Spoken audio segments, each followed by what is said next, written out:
Hi, and welcome to the Toon Goons, the podcast in which we take an adult and critical perspective into the world of cartoons and animation and analyze how they affect the pop cultural landscape at large. I'm one of your hosts, Nikki. I'm Nina. And I'm Capybara? It works. Shut up. Everyone be quiet and let me have fun. They look like bears. Yeah, they're like square bears. Yeah, kind of bear rats. Rat bears. This week we are talking about the Cartoon Network show We Bare Bears. One of their, newer programs that's extremely good, but you don't see as many, I haven't seen as many people going on about it, but I feel like I don't run in the kind of circles where I would see randos going on about it, so who knows? I don't run in the kind of circles where I see randos. Yeah, I mean, that's the thing, but, just period. I don't associate with new people. Yeah. I don't need new friends. Well, my point is it hasn't permeated the public consciousness to the same degree of Adventure Time and Steven Universe, and it deserves it in its own way. So we're going to talk about how great and good the show is. But as always, we got some news. It's a doozy. It's the new Speedy Gonzales feature film has been announced. Oh, right. Yeah. You guys wanted to talk about this one. I just happened upon it, and I couldn't let it go. This article is... I mean, let's get into it. Yeah, okay. So, yes, they are going to make a film, a full feature-length animated film about Speedy Gonzales. It's Warner Brothers. They've owned Looney Tunes forever, since the beginning. The in-development project, which is tentatively entitled Speedy, will be produced by Dylan Sellers via River's Edge Films and some other studios. A guy named Hank Nelkin has been hired to script the story, which did something called Are We Done Yet? And Saving Silverman. Are We Done Yet? Was the sequel to that Ice Cube movie, Are We There Yet? And Saving Silverman is it was a movie that they showed on Comedy Central a lot. So that's all I have to say to describe that film. It says that the movie is described as a heist caper. Pick one. Is it a heist or a caper? They're stealing capers. Okay. They're gonna cut that'd be a caper heist. And now we're doing that old South Park bit. So it's gonna be cut in both English and Spanish because Speedy Gonzales is one of those anomalies where it's like he's a racist caricature, but Latinos love him. And I can kind of say that from experience. Like, my mom always made, references to Speedy Gonzales growing up. Whenever it's like, we have to go fast. That was her gotta go fast. It was Speedy Gonzales. He's being voiced by a man named Eugenio Derbez, who's a beloved filmmaker actor from Mexico. I don't know anything he's done. He's probably just like a Mexican dude. But it's nice to actually have a Mexican guy voicing him for the first time ever. Oh, it says here that Derbez, he's done a lot of Spanish dubs of animation. He says he was Donkey in the Spanish language version of Shrek. Oh. So he's from that studio that dubs all the movies in Spanish. Yeah, if you're not familiar, all Latin American Spanish dubs are done in Mexico, so it's all guys with Mexican accents, which is something that my mom always took issue with, because it's not... Everybody talks the same! And I don't want to say on here that she disliked Mexican accents. No, it's just which that, she might.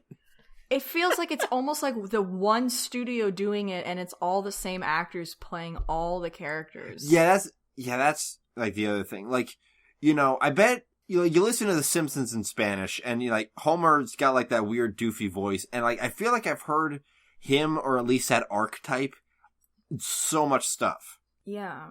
But yeah, I mean that's just where that industry is. Mm-hmm. The dubbing of English and probably Japanese and everything cartoons is just done in Mexico. The thing that makes this article ridiculous is the quotes from this actor. The producer. The producer. Well, one is the actor, and then the producer, Sellers. Yeah. This one is particularly choice. We see this as an origin story of the Great Master, like a Robin Hood character who ultimately ends up taking from the rich and giving to the poor. Okay. In a time when Donald Trump is gaining momentum, the world needs Speedy more than ever. Who? I agree. I agree that Donald Trump's bad, and Mexicans particularly don't like him for a very good reason. I guess because he's a Mexican positive character? I mean, like you said, people love him. Yeah, people do love him. I literally think it's just 'cause his he is obviously a racist caricature, but just on paper, I like his design outside of the context of it. His design is very clean. It very much works.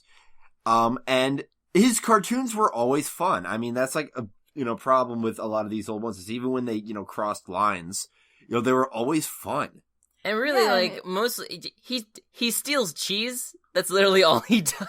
Yeah, he's not like the racist thing is the accent and his random screaming of expletives. And really, now that I really think about it, all the other Mexican mice were way worse than Speedy. Yeah, because they were all like super lazy, do nothing schmucks. Like that's a whole other stereotype. Like Speedy at least did stuff. Yeah, Speedy was Speedy. He got shit done. He got the cheese. Yeah, he got the cheddar. Derbez's quote: "In Mexico, we grew up watching Speedy Gonzales. He was like a superhero to us, or maybe more like a revolucionario, like Simon Bolivar or Pancho Villa. What? He watched out for the little people, but with a lot of bravado and a weakness for the ladies. And I'm really excited to be bringing this character to the big screen. And besides being Mexican, my full name is Eugenio Derbez Gonzalez, and I have big ears. The casting couldn't be better."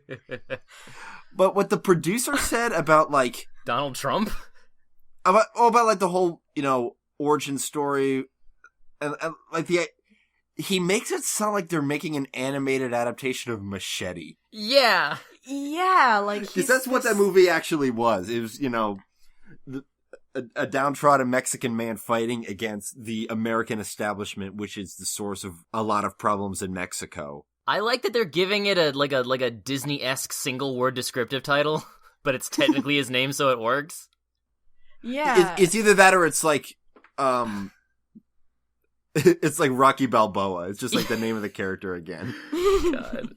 Yeah, of all, this is an odd project. I mean, I feel like they could flip it. I feel like with a smart enough script and a smart enough team, they could do some Lord and Miller stuff and really.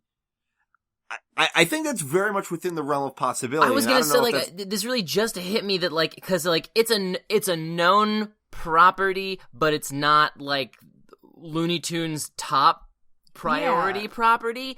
So they're making a movie out of Speedy. It could almost turn into a Guardians of the Galaxy type situation just because the stakes are so low that they're given a lot more room to breathe and actually make something good. Yeah, that would be interesting. I just don't know if Warner Brothers characters can sustain a feature-length film. That's historically true. They can't. Historically they cannot. He's not even playing a single basketball this time. And Brendan Fraser's nowhere to be seen. Hopefully. Oh yeah, he was in Space Jam, wasn't he? No, he was in Back in Action. He was in Looney Tunes Back in Action, the film that was so bad no one will even make it into a meme for how bad it is. That's exclusively Space Jam, which is watchable because we were all 8. It was watchable, and it had those cool songs in it. Yeah, no one will acknowledge the existence. It is the black stain on the Looney Tunes franchise. I haven't seen it. I don't want to see it. I think I may have seen it, but I don't remember anything about it. I saw somebody on Twitter a long time ago who watched through all of them and being like, there's one really, really good joke, and then very early in the movie, and then nothing. All I know about the film is Brendan Fraser plays a man who is Brendan Fraser's stunt double. That's his, yeah. Is that might be the good joke? Because that's fucking hilarious. Yeah. That's great. That's all I know. Oh, they probably burn everything on. What else we got? This is something to keep an eye on. I mean, it may just be a turd, but there's a chance. It's gonna be a fast turd. A quick one. Netflix is just on top of everything, and they are developing a another DreamWorks animation project where they adapt a feature film to a show, and for Home, which is a film that we sort of never talked about. But I know it has its fans. So it is getting its own series. It's called Home Adventures with Tip and O. It takes place right after the original film left off. It's a coming-of-age buddy comedy following Tip and O as they navigate the combined human and alien culture they live in, finding adventure everywhere they go. Well, I think the ending of the film just got spoiled. It has our buddy Thurop Van Orman in it. As an executive producer and developer. Still. We don't know if he's going to be acting in it, but if he's there, he probably will. He'll play the cat. If you've got Thurop within your reach, you don't keep him out of the booth. Yeah. We don't have the cast from the movie returning. It's Rachel Crow as Tip and Mark Whitten as O. I don't know who those people are. It's not surprising that they couldn't afford Rihanna and the dude from Big Bang Theory to come back. I mean, say what you want about that show. Like, he commands a big paycheck. Yeah. That show makes a lot of money. I wonder if Thurop wrestled anybody on the production. Instead, maybe that's why. I bet he was really looking forward to wrestling Rihanna. No, Big Bang Theory, man. Oh my god. What's that guy's name? Something Parsons? I don't know. Jim Parsons. That's the character from The Office. No, that's Jim something else. That was Jim Halpert. Jim Halpert. Jim Parsons is the actor who plays Big Bang Man. Murray Bazinga. Okay. That anime that we reviewed a few months ago. But yeah, this looks really cute. The art style is really round and adorable, and Tip's mom 2D. is pretty cool looking. I like it. Mom Watch 2016. Nina's on it. So yeah, check it out if you enjoyed that movie, which we should probably watch. Yeah. I mean, it's on the flicks. Also, this is just a super quick news story. Animaniacs is on Netflix. What? Yeah, we'll cover that at some point. It deserves it. There's just a lot of it. Yeah, So there's like many. three or four seasons and a movie. And it's hard to talk about comedy because it's like, remember that goof? It was so goofy. Yeah, to be fair, it's almost it's a sketch comedy show, so we could almost just talk about the ones we remember and fill 2 hours. Yeah. We could what if we did Wacko's Wish and then talked about the show around it? That's something that's doable. That sounds very doable. Yeah, I'm the best. I do want to watch the whole show again, though. Tooch is the man. Alright, and last up is we've got some greenlits, 5th season greenlights for Steven Universe and Uncle Grandpa as well. Along with, of course, Adventure Time, Clarence, Gumball, Regular Show, because Regular Show and Adventure Time will never die, and Gumball and Clarence are doing very, very well, and they should be, because they are very well produced shows, and kids really like them, as they should, because they're funny and great.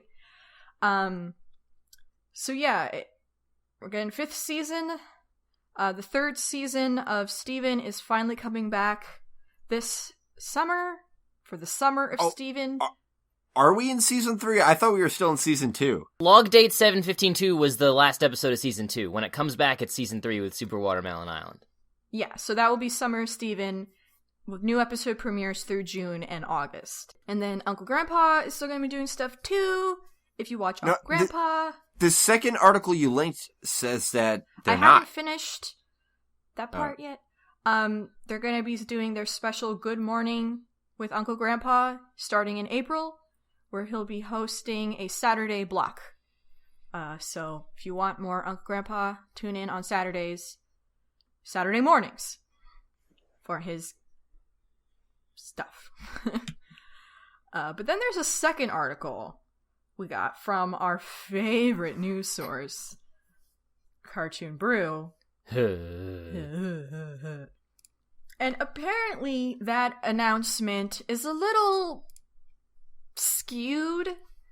Yes, they picked up seasons 4 and 5 of their shows, but they're going to be much shorter seasons. Steven, season 1 and 2 were both like, what, 52? Oh, season 1 was 52, season 2 ended up being 26. 26, yeah. So, yeah, season 1 was 52, so Cartoon Network split up the remaining 104 episodes into 26 cartoons per season. We're not getting more, it's just being distributed into more seasons. Yeah, so then they can say, we picked that up for all these seasons. Because, they said it's season 5, and I thought we were still in season 2. I think originally we were. I think the crew thought it was going to be another season of 52, or maybe I read something wrong. Like, I don't know. But... And I mean, like, I don't... Yeah, there's a bunch of asterisks here, but we are getting more Steven, because they're not gonna leave that money on the table. We're still getting a shit ton of it. We're still getting the same number of episodes, which is a lot. And, 52 episodes, even if you put them into the traditional 22-minute blocks, that's still, a large season for a children's show. Yeah, I mean, I thought it was big. I don't... myself, but, I don't know. And then Uncle Grandpa, I guess, is the same things happening to that? Yeah, the same things happening to that, but... we also don't know if it's coming back. But apparently the crew was informed in mid-March that the show would wrap up production at the end of its current season. So when they're done, the crew will have produced 78 half hours or 156 11-minute cartoons. Which is a lot of cartoons. That's more than that is significantly more than I ever thought Uncle Grandpa would get. Good job. But apparently it was, a weird miscommunication on Cartoon Network's part. A lot of business jargon flying around, confusing shit up, but no one's really lied, nothing's getting canceled really. It's just all confusing. Yeah. Everything is okay. Yeah, everything is fine.